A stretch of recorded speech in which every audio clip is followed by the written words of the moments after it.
all across the country. Yesterday, marches were held.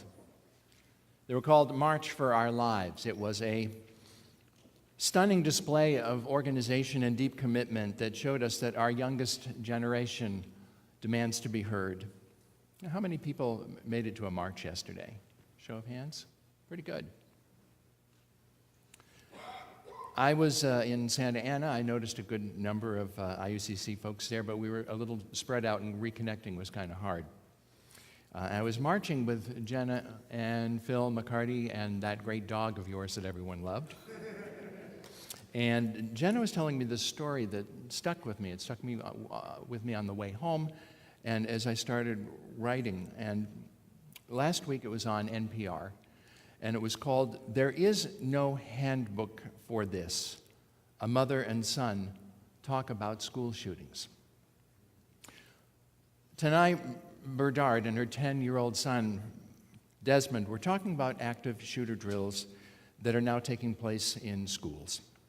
They live in Texas, but the drills such as these are taking place everywhere now. They're having the same discussion that parents are having with their children all across America, I imagine.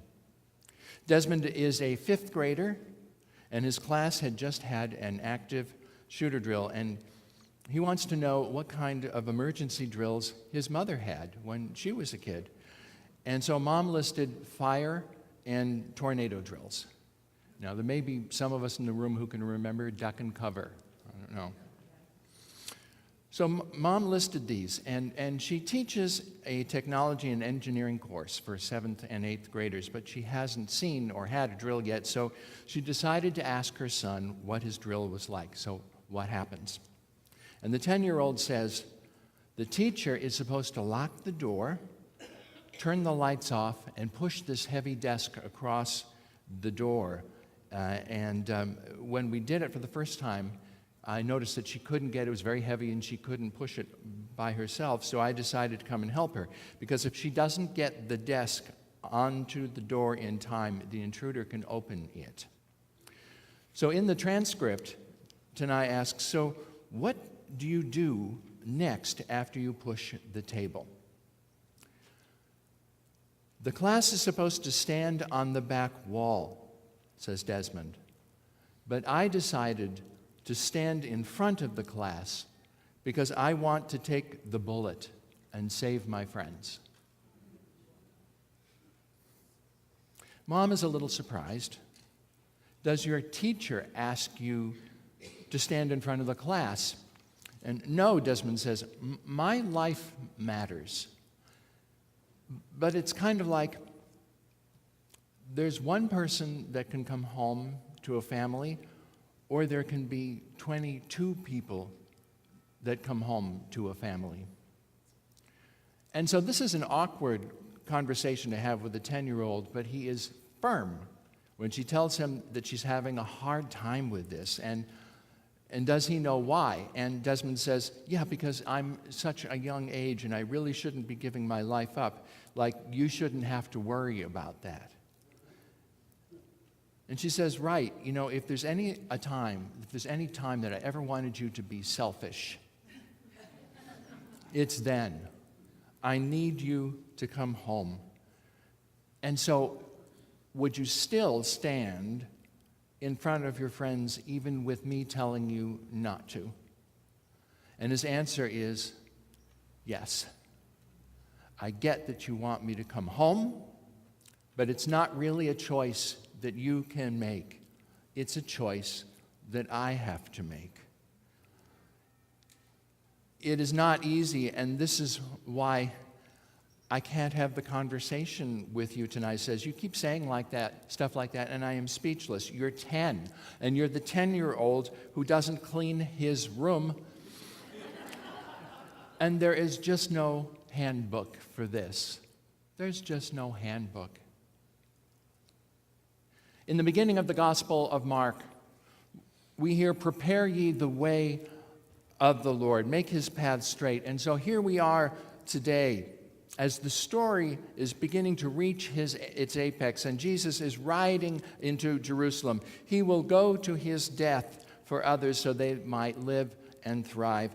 And I like to frame the Palm Sunday story with a couple of words of wisdom from Dom Crossan and the late Marcus Borg. And it goes like this. Jesus entered the city from the east, and in another procession, a counter procession, where Pilate was riding in to the city. He was on a war horse.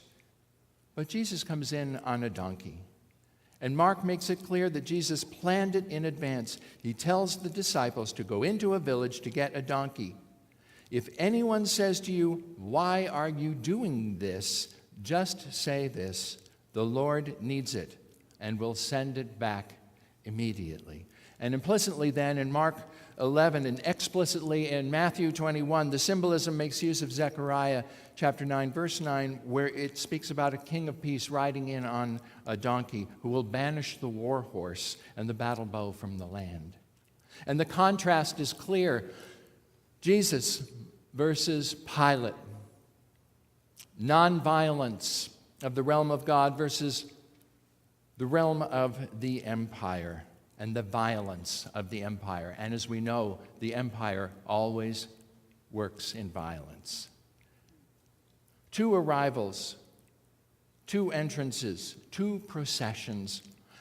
And our Christian Lent, writes Crossan, is about repentance for being in the wrong procession and about our preparation to abandon it for the alternative. I think this is my 20th Palm Sunday sermon. When you've been doing it for a while, Frank, Carol, 35 years, other clergy in the room, we just count, 35 roughly, Steve, yeah. When you've been doing it for a while and you go back to the text, and after a while you go, what else can I find in this text? And this time it was actually pretty easy. It's about the donkey. It's about the one that's never been ridden before.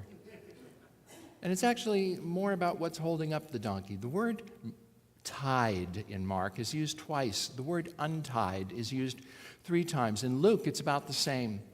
Before Jesus can ride into the holy city, a donkey must be brought from a specific place where the instructions say it has been tied. And so I think this morning as I was looking at this and this past week, the idea presents an insight. Our lives are full of moments that make us realize that we are also tied down or we are tied up. And we are often tied up, aren't we? Do you ever feel like you're just tied down, you can't move? We're tied down by a lot of things. We don't expect enough of ourselves, or worse, we expect too much of ourselves. We're tied up in knots about concerns for our future or our health or our well-being or what is happening in the lives of the people we love. We have experienced losses. We have experienced grief that comes from losing a parent or losing a spouse or a friend, or you fill in the blank, or illnesses that beset our families. Things that send us to a place where it feels like we are alone, even when there are people all around us. It sets you apart. It makes you think no one can feel exactly what it is that I am feeling right now. And so some of us then get tied up by addictions to drugs or to alcohol or opioids, or by being our own worst friend, constantly reminding ourselves that we are just not smart enough, we are not good looking enough, we are not wealthy enough, we are not worthy enough. And so then we become tied to our devices and our headphones that ensure that we can let the world around us just become our own little movie that we are watching and that we don't have to fully participate in and can step back from any time. And some of us then get tied down by the need to forgive or to be forgiven, but we don't bring ourselves to make it happen because we are tied up in the anxiety about how that might go badly. Does this sound familiar to anybody? Yes. Can you see the rope then? The rope that is holding you back, that is tethering back. And if I looked at mine, I think I would see it as a kind of a wide loop that fits over an unmovable peg. And it just is holding me back. And if we would just take it away, we might still be there in that spot because experience tells us that we don't move beyond the restrictions and directions that life has shown us. And so we stand in the same place, even though the rope is gone and we are free to just get out and get on and just make life happen. Reverend Alan Rednick from New York writes, "Some need to let go and not be afraid to show peace and love and joy and faith to each others. And as Christians," he says, "we need to just get untied from what weighs us down." And so Palm Sunday is a celebration of Jesus as our liberator from dependencies and from afflictions. He says we need to be free to experience what it means to be so bold as to actually follow him. The Roman Empire rides in from one side, while Jesus rides in from the other. And he confronts the status quo.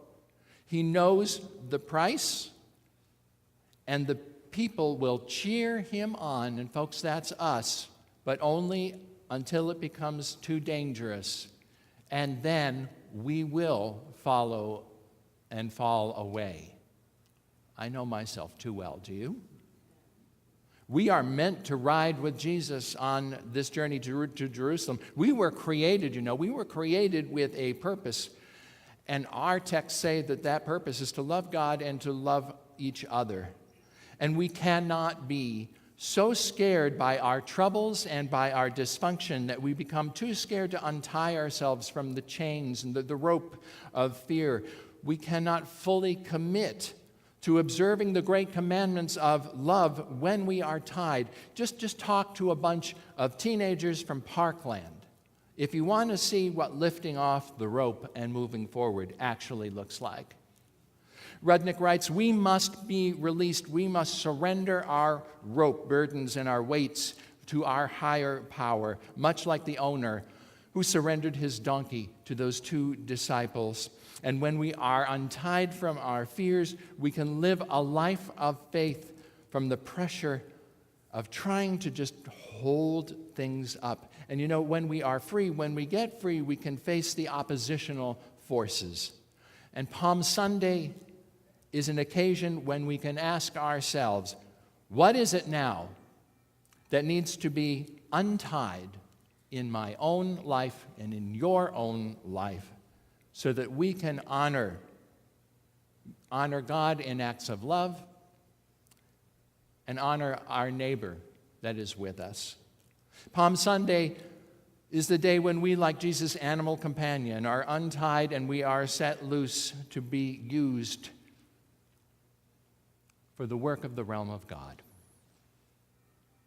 And so 2 disciples went ahead, hearing they would find that there is a colt that has never been ridden, and that they are to go ahead and they are to untie it and they are to bring it. They untied the colt. We can change things. The question is, do you want to change things? If the Parkland kids were standing up right now, I would give this over to them in a second, and they would ask you, do you want to change things? And the answer would be, yes. Can you release the rope or the tie or whatever it is that's holding you to that peg in place? Because it comes down to this: you have meaning, you have a purpose. Our lives have a meaning and a purpose that pulls us out into the world to make this a better place, at least as long as we're here and hopefully into the centuries to come. You have more strength than you know. You have at least as much strength as a 10-year-old Desmond who wants to protect his classmates from harm at his own cost. We have enough strength as least as much as the students from Parkland remind us that we are capable of calling upon. You just got to lift that rope off the peg, because nothing ties you down or up except for you. Borg and Crossan wrote, "The contrast is clear. Jesus versus Pilate. The nonviolence of the realm of God versus the violence of the empire. There are here two arrivals. There are two entrances. There are two processions. And our Christian Lent is about repentance for being in the wrong procession and our preparation to abandon it for its alternative. And so that now that we are untied and now that we are free, which procession will we join?